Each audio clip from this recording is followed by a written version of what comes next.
Michael. It's a pleasure to have you here this evening. Thank you for joining us. He's going to talk about the importance of mobile for travel. Michael Bayle is the head of mobile at Amadeus IT Group.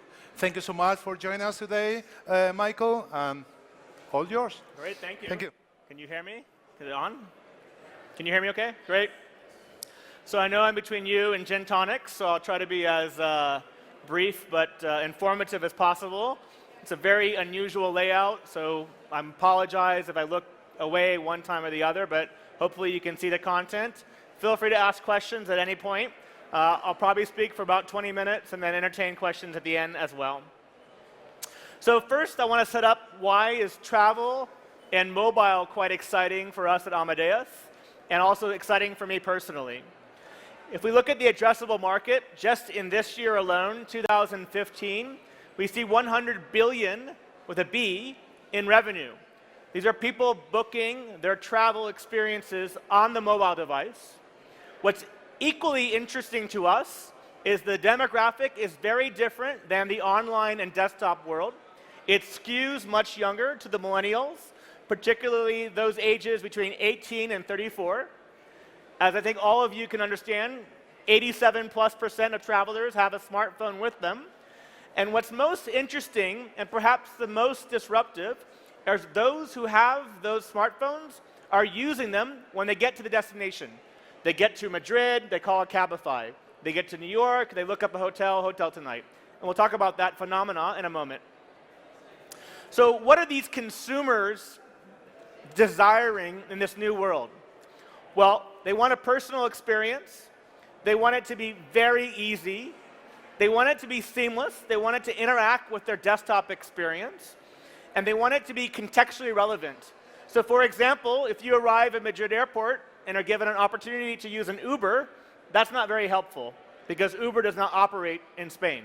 So being contextual is very important to being successful in mobile and travel. Similarly, where consumers go, marketers go, and advertising dollars follow. If you look at the trends, you can see an incredible growth in the mobile advertising industry. Unquestionably, this is led by Facebook. 90% of revenue that Facebook enjoys is mobile ads. And of that revenue, the majority is installation for applications. The application market is quite profitable. There are over 1 billion, again, billion applications in the market across the different operating systems of Apple and Samsung. But it's not just applications. You're seeing mainstream services. You're seeing airlines, hotels, even airports, even destinations begin to market what they have to consumers in mobile. And lastly, none of this matters if you can't pay for it. So you'll see two graphs here. One explains the growth in payments using your thumb. So you've heard of Apple Pay, very, very exciting in the United States, recently in UK, and certainly will come to markets like Spain shortly. But even without using your thumb, you can pay confidently with your credit card. A lot of innovation has happened in this space. So for example, if you have used Uber, or if you've used United Airlines in the United States, or other examples, what otherwise is very tedious, typing in your 16 digits, typing in your security code, typing in your last name and address, you can actually take a photo with your camera phone and get that credit card credentials automatically imported. So back to the experience of being seamless and easy, payments is a very strong example of this. So for entrepreneurs or investors in the room, we want to share the kind of trends that we're seeing at Amadeus.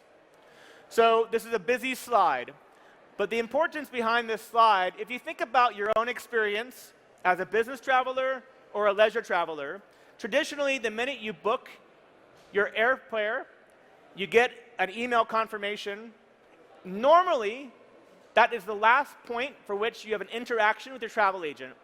Your travel agent could be El Corte Inglés, where you walk into it for a vacation. Your travel agent can be eDreams, it can be Expedia. But traditionally, the minute you purchase something, they're done with you. The reality, however, is as you're traveling, the journey hasn't even started. You may have purchased your ticket the day before, more likely than not, you purchase your ticket 3 months before. But your journey hasn't started. And if you think of most of the frustrations we face as travelers, it's when the journey starts. Is the airplane on time? How do I get to the airport? Can I get a lounge pass?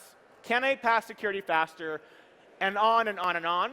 And then when you land in the destination, what do I do? Where do I eat? I have free time in my hands. What can I do?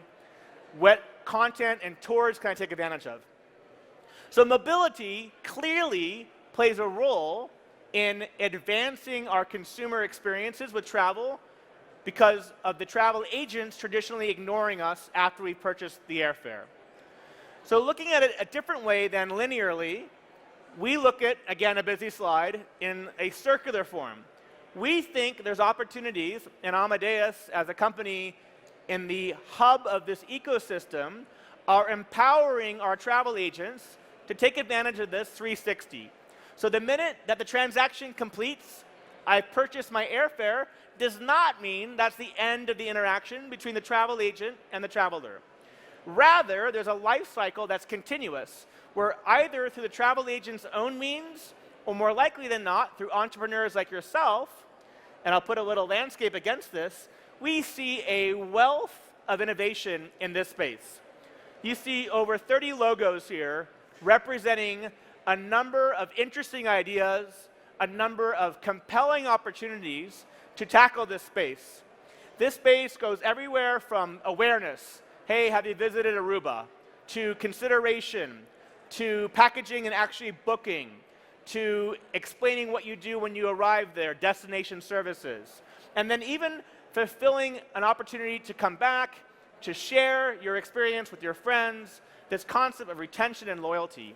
So normal travel agents, and even the large online travel agents, the ones that we know here in Spain, eDreams and Rumbo, the global ones, Booking.com, of course, Priceline, Expedia, they're all beginning to explore this space. So there's a very, very, very ripe opportunity to explore this if it's something of your interest as an entrepreneur or as an investor. So why mobile and why travel? We kind of gave an example earlier, but to put more examples tangibly and numerically behind this, 60% of consumers will use more than one device when they begin to think about where they're traveling now. 55%, how many of you are on Facebook? I'm assuming almost all of you. 55% of the posts on Facebook are around travel. Look at my photos, look at my selfie in front of Ventas, what have you. But it's effectively inspiring your friends, causing jealousy more likely than not. But there's travel-oriented content in social media.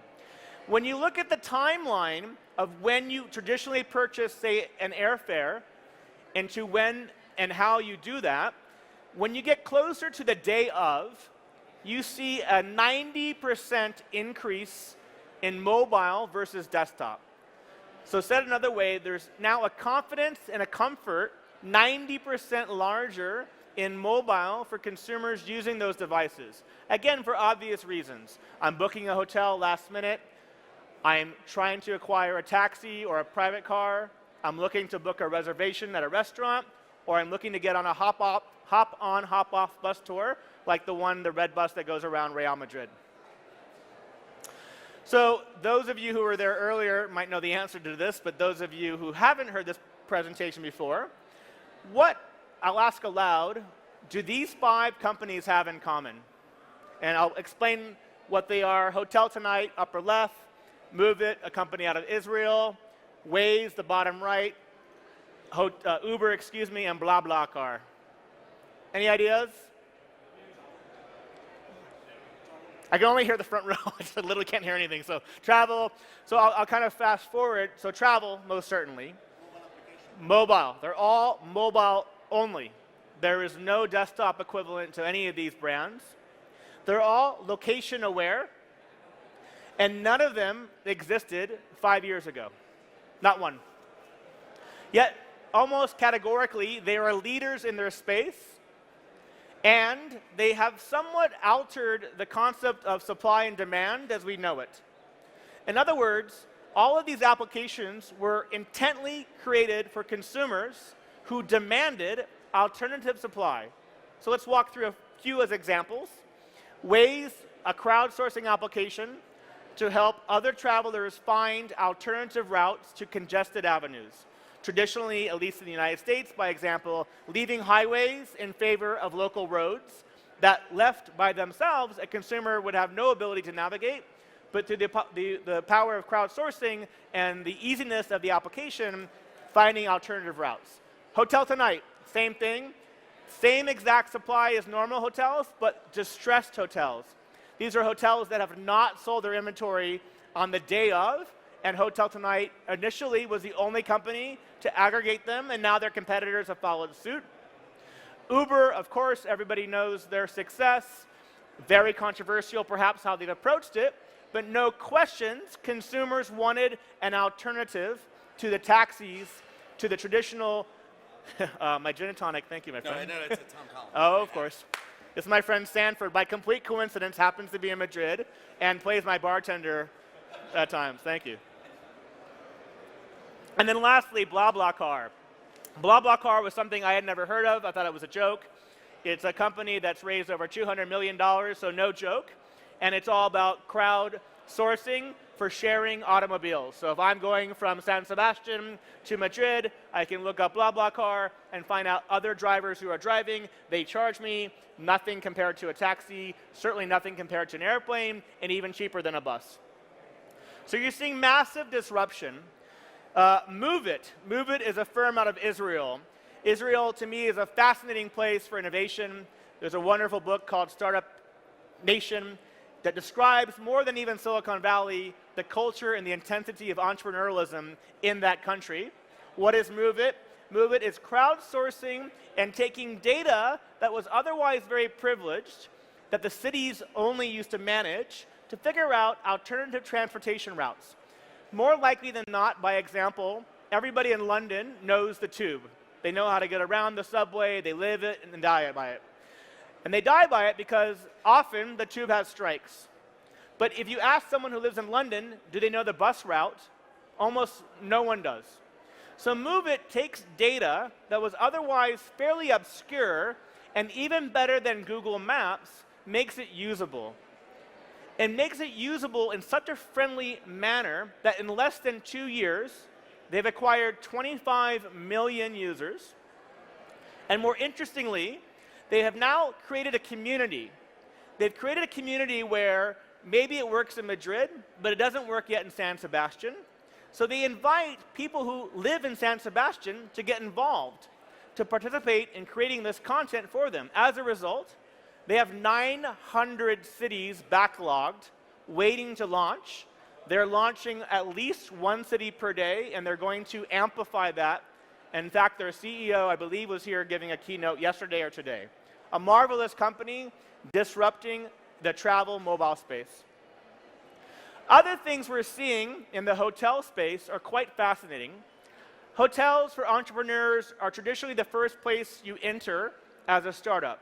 One, the margins are higher. They're quite lucrative, upwards of 20-25% of the booking. So it's a 200 euro booking. The startup could enjoy 40 or 50 euros of that for bringing the booking to the actual hotelier. If you think of the frustrations, though, we face as consumers, there are a few.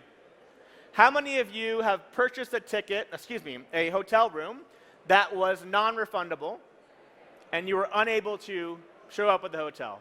It's a complete loss. So one example is a company called Rumor on the right that literally does a win-win-win. So what's the first win? One, for the consumer, if you look at a non-refundable rate versus a refundable rate, it's at least 30 or 40% cheaper. Two, the hotel actually does not make most of its money, although as expensive as it may seem at times, from the room fare. They make 45% of their profit from the ancillaries. Do you go to the spa?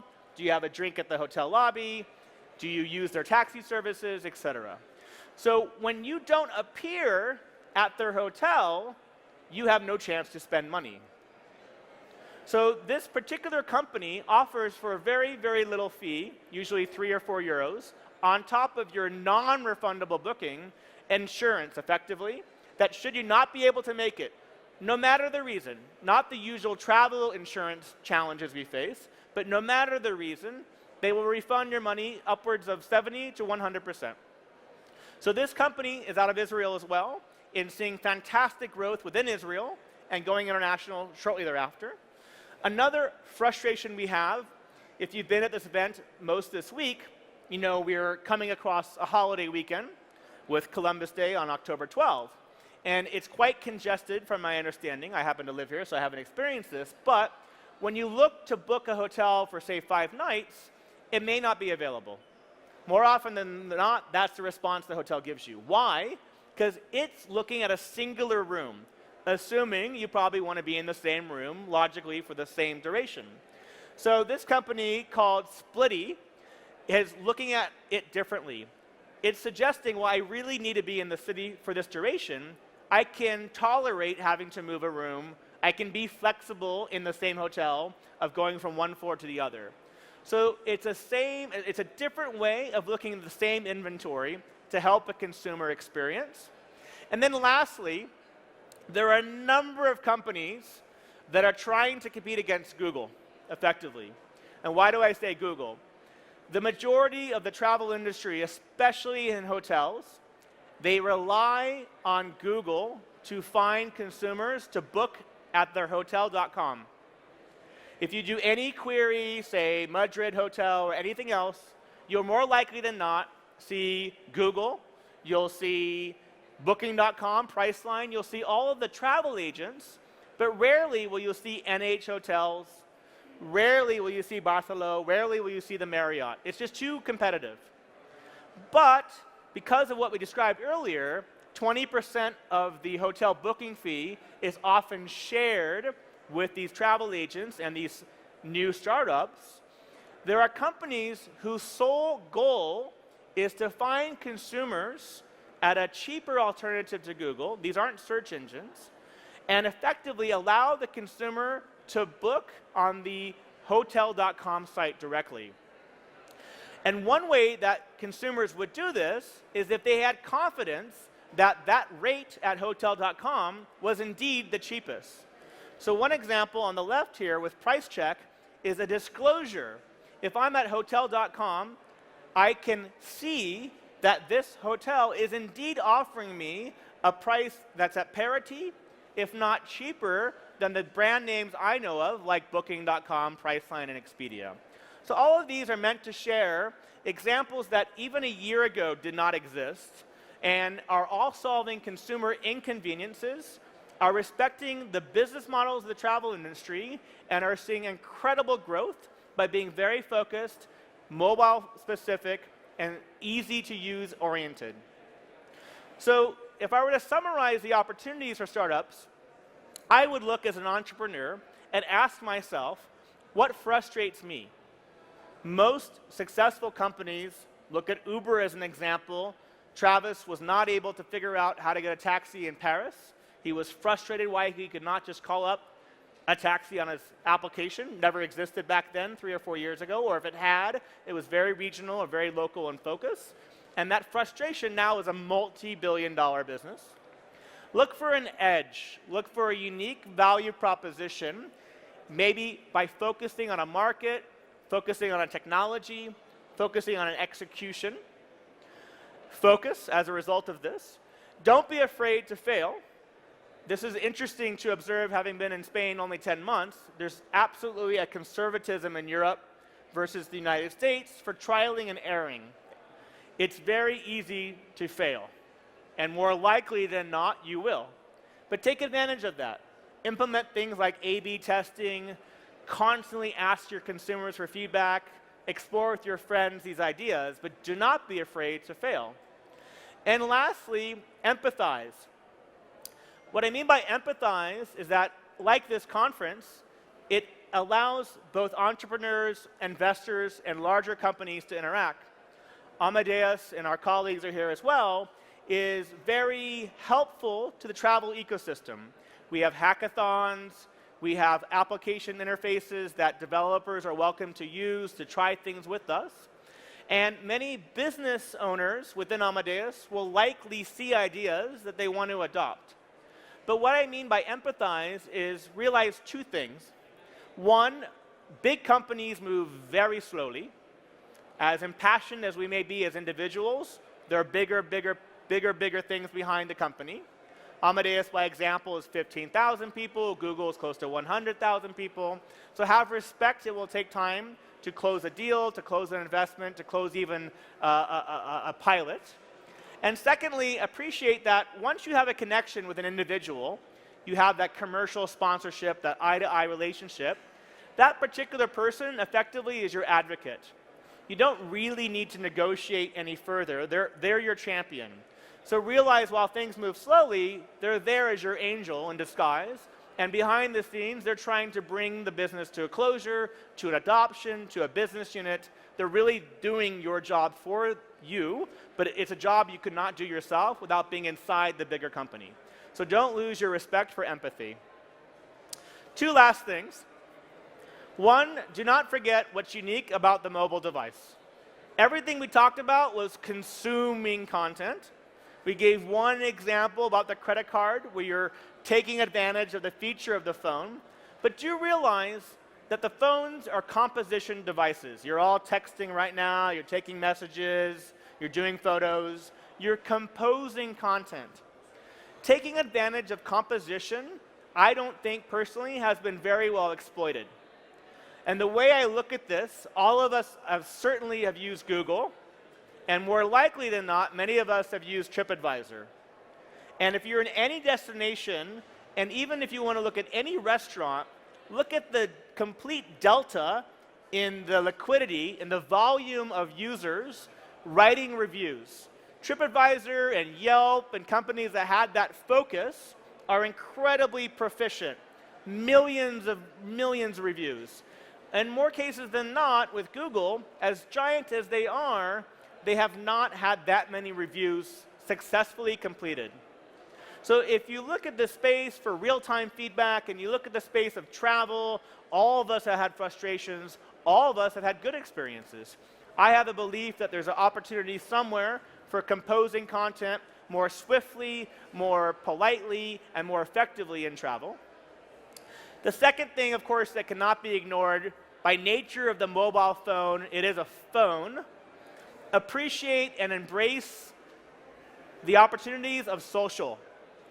This is a live example from Brazil, where a retailer about 2 years ago created a very innovative hanger system that literally counted the likes on the jackets and the inventory they carried, and they broadcasted that to the consumers in the store. So everyone is fearful of what's called showrooming. I can go to a store, take a picture of the price, compare to Amazon. This was the opposite. This was taking all the crowdsourcing and the energy of social media on the web and in mobile and allowing the consumer in the store to benefit real time. Oh, wow, that's popular, that's not popular. Lastly, and one plug only, as I mentioned earlier, we do have a website. It's webservices.amadeus.com. You have the opportunity to interact with it, to see what kind of APIs we have. So that might help catalyze and make real some of your ideas you have in your head. I think with that, thank you.